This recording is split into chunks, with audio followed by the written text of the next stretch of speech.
అమెరికాలో ఉండే వాళ్ళని చూస్తే నాకు చాలా బాధ అనిపిస్తుంది, జాలీగా కూడా అనిపిస్తుంది. ఎందుకంటే డొనాల్డ్ ట్రంప్ ప్రెసిడెంట్ అయిన దగ్గర నుంచి ఏదో ఒక కొత్త కాంట్రవర్సీ ఇప్పుడు ప్రజెంట్ ఇమిగ్రేట్స్ మీద ఒక స్ట్రాంగ్ మార్క్ని తీసుకొచ్చాడు. ఇది డైరెక్ట్ ఆర్ ఇండైరెక్ట్, ఇది he was targeted to Indians. And America గ్రోత్లో వీళ్ళందరూ కూడా నష్టపడుతున్నారు. అంటే ఎవరు? ఇమిగ్రెంట్స్ రావడం వల్ల మాకు చాలా నష్టం జరుగుతుంది. అది మనీ పరంగా కానీ టెక్నాలజీ పరంగా కానీ లోకల్ వాళ్ళకి మాకు గ్రోత్ ఉండడం లేదని ఆయన వాదన. అండ్ ఇలా చెప్తున్నా నసీర్, అసలు ఎందుకు ఇట్లా మాట్లాడుతున్నావు అంటే, ఇంకా తన మాటలు వింటే మీరు ఇంకా చాలా భయంకరంగా ఉంటే భయానికి కూడా ఆశ్చర్యానికి అండ్ భయానికి గురి కావాల్సిన అవసరం లేదు. అండ్ ట్రంప్ బైడెన్ వచ్చిన తర్వాత ఇమిగ్రేట్స్ ఇంకా ఎక్కువయ్యారు. వాళ్ళందరూ కూడా ఇల్లీగల్గా వచ్చారు, లీగల్గా రాలేదని పెద్ద స్టేట్మెంట్ ఇచ్చాడు. ఇంత పెద్ద స్టేట్మెంట్ అసలు ఎందుకు ఇచ్చాడు? Why Trump targeted immigrates? అసలు ట్రంప్ ఈ ఇమిగ్రేట్స్ మీద టార్గెట్ చేయడానికి ఒక చిన్న ఇన్సిడెంట్ జరిగింది. ఇన్సిడెంట్ అనేది మనం ఈ వీడియోలో డిస్కస్ చేద్దాం. హలో ఎవ్రీవన్, ఐఎమ్ నసీర్ బాబా. మీరందరూ చూస్తున్నారు అన్ఫిల్టర్ బై నసీర్ ఛానల్. ప్రతిరోజు నా ఛానల్లో ఇలాంటి జియో పాలిటిక్స్ ఇష్యూస్ మీద, కరెంట్ అఫైర్స్ మీద, అండ్ ఏదో ఒక ట్రెండింగ్ టాపిక్స్ మీద, కేస్ స్టడీస్ మీద ఏదో ఒక వీడియో నా నుంచి ప్రతిరోజు మీకు అందిస్తున్నాను. వీడియో కూడా 5 నుంచి 8 నిమిషాల లోపే ఉంటుంది. అందరికి కూడా ఒక ట్రెండింగ్ టాపిక్ మీద, జియో పాలిటిక్స్ మీద, కరెంట్ అఫైర్స్ మీద ఒక రఫ్ ఐడియా రావడం కోసం ఈ వీడియోని తీయడం జరుగుతుంది. కంపల్సరీ నా ఛానల్ని సబ్స్క్రైబ్ చేయండి. నా జర్నీలో మీరు కూడా పార్ట్గా అవ్వండి. అసలు ముందుగా వెళ్తే ఒక ఇన్సిడెంట్ అన్నాను కదా, ఆ ఇన్సిడెంట్ గురించి మనం మాట్లాడితే, ఇది ఆఫ్ఘనిస్తాన్ దేశానికి చెందిన రెహమానుల్లా లక్నోవాలా. ఈ రెహమానుల్లా లక్నోవాలా ఎవరయ్యా అంటే, మన ఏషియన్ కంట్రీస్లో ఒకటైన ఆఫ్ఘనిస్తాన్కి చెందినవాడు. ఇతను అక్కడే మ్యారేజ్ చేసుకొని 5 పిల్లలతోని సెటిల్గా ఉన్నాడు. అతను మన యుఎస్ఏలోని సిఐఏ అనే కంపెనీలో వర్క్ చేస్తున్నాడు. ఈ సిఐఏ కంపెనీ గురించి మీకు డీటెయిల్గా ఎక్స్ప్లెయిన్ చేయాలంటే, ఫస్ట్ ఆఫ్ఘనిస్తాన్ అనేది ఇంతకుముందు ఎవరు పాలిస్తూ ఉండేవాళ్ళు? ప్రధానమంత్రి, అక్కడ లోకల్ గవర్నమెంట్ సపోర్ట్ ఉండేది. ప్రజెంట్గా తాలిబాన్స్ పాలిస్తున్నారు. అంటే తాలిబాన్ రాకముందు అమెరికా నిఘా సంస్థలు, అంటే పోలీస్ వాళ్ళు, వీళ్ళందరూ కూడా అక్కడ తాలిబాన్లు పాలించకుండా సపోర్ట్ సిస్టమ్తో వీళ్ళందరూ ఉండేవాళ్ళు.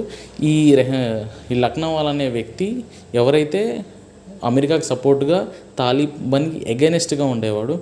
ఎప్పుడైతే యుఎస్ వాళ్ళు అక్కడి నుంచి విత్డ్రా అయ్యారో, ఇక్కడున్న తాలిబాన్స్ వీళ్ళందరినీ చంపేస్తారనే భయంతో ఈ అమెరికా వాళ్ళు వీళ్ళందరినీ అక్కడికి పిలిపించుకోవడం జరిగింది. అమెరికాకు అఫీషియల్గా వెళ్ళారు. అక్కడ వెళ్ళారు. ఇతను వెడ్నెస్డే రోజు మన ఏదైతే ప్రెసిడెంట్ హోమ్ అయినా వైట్ హౌస్ దగ్గర కాల్పులు జరిపితే అక్కడ 2 చనిపోయారు. ఆ కాల్పులు ఎందుకు జరిపాడో కూడా మనకి ఇప్పటి వరకు కన్ఫామ్ న్యూస్ తెలియదు. కానీ ఇది జరిగి 48 అవర్స్ జరుగుతుంది. ఇప్పటి వరకు కూడా మనకి కన్ఫామ్ న్యూస్ తెలియదు. ఈ స్టేట్మెంట్ని ట్రంప్ మనసులో పెట్టుకొని ఇవన్నీ మాటలు కూడా చెప్తా ఉన్నాడు. అసలు ట్రంప్ ఏం చెప్పాడంటే, వీళ్ళందరూ ఏదైతే ఇమిగ్రేట్స్ రావడం వల్ల క్రైమ్స్ చాలా పెరిగాయి, హాస్పిటల్స్ అనేవి చాలా బిజీ అయిపోయాయి, హౌస్ రెంటే దొరకడం లేదు. అంటే మా లోకల్ అమెరికన్స్కి హౌస్ దొరకడం లేదు, జాబ్స్ కూడా దొరకడం లేదు. వీళ్ళందరూ కూడా థర్డ్ కంట్రీస్కి సంబంధించిన వాళ్ళు. అంటే థర్డ్ కంట్రీస్ అంటే మీకు సెకండ్ వరల్డ్ వాళ్ళు ఈ వర్డ్ని యూజ్ చేసి అప్పుడు వీళ్ళందరూ కూడా ఎట్లా ఇమిగ్రేట్ అయ్యారు? జో బైడెన్ ప్రెసిడెంట్గా ఉన్నప్పుడు చాలామందికి ఇమిగ్రేట్ని ఇల్లీగల్గా ఇచ్చుండే. వాళ్ళందరూ కూడా జో బైడెన్ అడ్డగోలుగా వాళ్ళందరినీ ఇక్కడ తీసుకోవడం వల్లే ఇప్పుడు అసలు మన లోకల్స్కి పవర్ లేదు, వీళ్ళందరికీ కూడా జాబ్ సరిగ్గా ఉండడం లేదు. ఎవరైతే టెక్నాలజీని, మన మనీని వీళ్ళే తీసుకుంటారు. ఈ గ్రీన్ కార్డ్ హోల్డర్స్ కూడా మీరు అందరూ కూడా మీ దేశానికి వెళ్ళిపోండి, రివర్స్ మైగ్రేషన్ జరుపుతా అని పెద్ద స్టేట్మెంట్ ఇచ్చాడు. అసలు ఈ థర్డ్ వరల్డ్ కంట్రీస్ అంటే ఏంటి?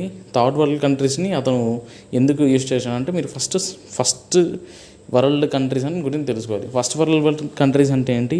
America and alliances countries. ఏదైతే అమెరికా వాళ్ళకి సపోర్ట్ చేసే కంట్రీస్ ఉంటాయి కదా, వాళ్ళని ఫస్ట్ వరల్డ్ కంట్రీస్ అంటారు. సెకండ్ వరల్డ్ కంట్రీస్ అంటే ఈ రష్యా, యుఎస్ఎస్ఆర్, కమ్యూనిజానికి సంబంధించిన కంట్రీస్. థర్డ్ వరల్డ్ కంట్రీస్ అంటే ఈ న్యూట్రల్గా ఉంటాయి. అంటే ఇటు అమెరికా అలయన్సెస్కి సపోర్ట్ చేయవు, ఇటు కమ్యూనిజం అలయన్సెస్కి సపోర్ట్ చేయడం, న్యూట్రల్గా ఉంటాయి. Non alliance countries. ఈ థర్డ్ వరల్డ్ కంట్రీస్ యొక్క దాని మీద ట్రంప్ యొక్క ఆలోచన ఏంటంటే వీళ్ళందరూ కూడా డెవలప్ కాని కంట్రీ, నాన్ డెవలపింగ్ కంట్రీ, వీళ్ళ జీడిపి చాలా తక్కువ, పర్ క్యాపిటల్ ఇన్కమ్ కూడా చాలా తక్కువ.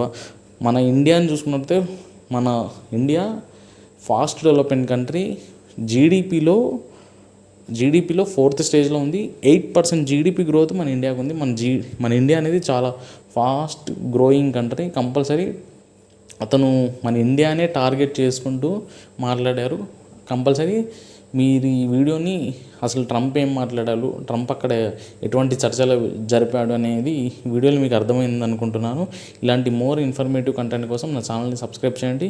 ఎవరైతే మీ యూఎస్ఏ ఫ్రెండ్కి అతను కూడా ఈ వీడియోని సెండ్ చేయండి.